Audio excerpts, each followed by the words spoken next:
فأزلهما الشيطان عنها فأخرجهما مما كانا فيه। فأزلهما الشيطان،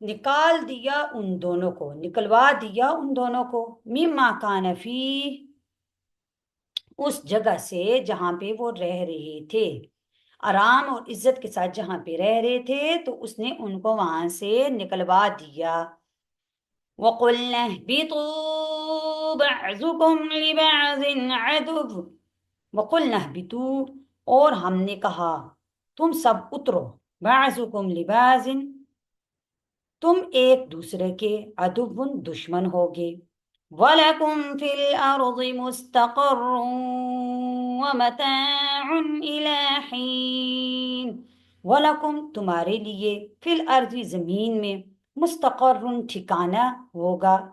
یا ٹھکانہ ہے، وَمَتَاعٌ اور تم نے فائدہ اٹھانا ہے زمین کی چیزوں سے، إِلَىٰ حِين ایک وقت تک۔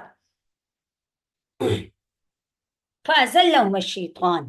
ازل کے معنی، ذلہ کے معنی عربی میں لغزش کے ہیں، کسی کو لغزش دینا۔ شیطان نے آدم اور حوا علیہ السلام کو لغزش دی، تو قرآن نے یہ الفاظ صاف ظاہر کر کے بیان کیے کہ آدم علیہ السلام اور حوا علیہ السلام کی یہ خلاف ورزی اس طرح کی نہیں تھی کہ جو عام گناہ گاروں کی طرف سے ہوا کرتی ہے، بلکہ شیطان نے ان کو اس کی طرف دھوکے اور فریب سے مائل کر دیا اور ان کو اس غلطی میں مبتلا کر دیا، اور نوبت یہ آ گئی کہ جس درخت کو ان کو کھانے سے منع کیا گیا تھا وہ اس کا پھل کھا بیٹھے۔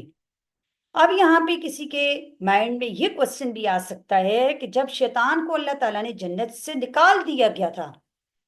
پہلے سے، تو پھر وہ کیسے اس نے آدم علیہ السلام کو اور حوا علیہ السلام کو جو ہے وہ مائل کیا اس درخت کے کھانے کی طرف؟ تو اس کا آسان سا جواب یہ ہے کہ شیطان کے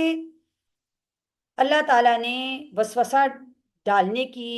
اور اس کو قدرت دی ہے، تو ہو سکتا ہے کہ شیطان نے اس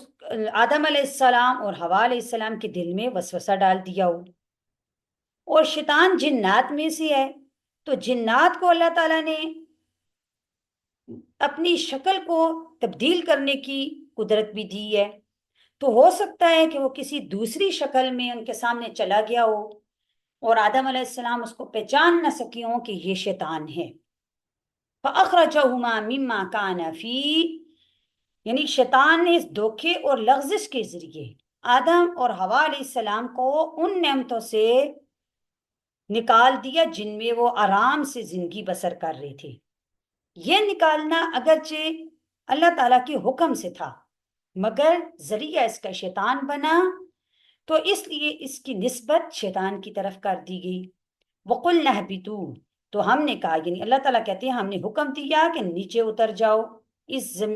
جنت سے زمین کی طرف، تم وہاں پہ ایک دوسرے کے دشمن ہوگے۔ اب اگر تو اس آیت کا رخ شیطان کی طرف کیا جائے تو مطلب یہ ہے کہ شیطان کے ساتھ تمہاری دشمنی کا سلسلہ دنیا میں بھی جاری رہے گا، دنیا میں بھی تم ایک دوسرے کے دشمن ہوگے۔ اور اگر اس کا رخ آدم اور حوا علیہ السلام اور ان کی اولاد کی طرف ہو تو اس کا معنی یہ ہے کہ بطور سزا آپ کو یہ بتایا گیا کہ جنت سے زمین پر چلے جاؤ، زمین میں آپ کی اولاد کے درمیان دشمنیاں ہوں گی، اور ظاہر ہے کہ اولاد میں اگر دشمنیاں ہوں تو والدین کا زندگی کا جو لطف ہے وہ ختم ہو جاتا ہے، سکون ختم ہو جاتا ہے۔ پھر آگے اللہ تعالیٰ نے فرمایا وَلَكُمْ فِي الْأَرْضِ مُسْتَقَرٌ، تمہارے لیے زمین میں ٹھکانہ ہے، وَمَتَاعٌ، تم نے فائدہ اٹھانا ہے، إِلَىٰ حِين ایک وقت تک، یعنی جو تمہیں زمین میں بھیجا جا رہا ہے، زمین پہ جا کر ہمیشہ تم نے نہیں رہنا،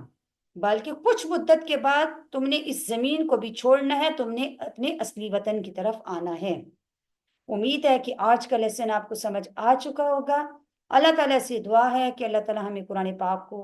سمجھنے، اس پر عمل کرنے کی توفیق عطا فرمائے۔ اللہ تعالیٰ آپ کو ایمان کی بہترین حالت میں صحت اور عافیت کے ساتھ ہمیشہ خوش رکھے۔